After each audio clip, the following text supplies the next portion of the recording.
Stade numéro 9, pas d'ego, seulement un chaos organisé au service d'une idée. Mais quel est le secret derrière cette machine? Comment Luis Enrique a-t-il réussi à transformer le PSG en l'une des équipes les plus dominantes d'Europe? Si tu presses pas, si tu défends pas, Luis Enrique va te mettre sur le banc. Installe-toi confortablement, car aujourd'hui, nous allons plonger dans l'une des reconstructions les plus folles de l'histoire du Paris Saint-Germain.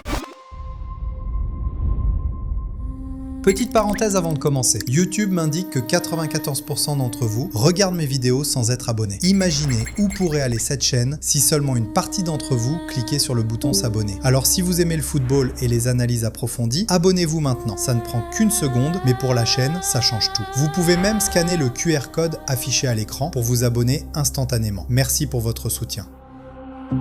Pendant plus d'une décennie, le PSG a poursuivi une obsession, conquérir l'Europe. Et pour y parvenir, le club a choisi une stratégie qui semblait presque impossible à contester, réunir les meilleurs joueurs du monde sous le même maillot. Depuis l'arrivée des investisseurs qataris en 2011, Paris est devenu une véritable vitrine du football mondial. Zlatan, Beckham, Cavani, Thiago Silva, Di Maria. À chaque désillusion européenne, la mécanique semblait toujours la même, un nouveau nom, comme si chaque échec pouvait être corrigé par davantage de talent. Au PSG, on parle beaucoup d'argent et pas tellement d'autres choses.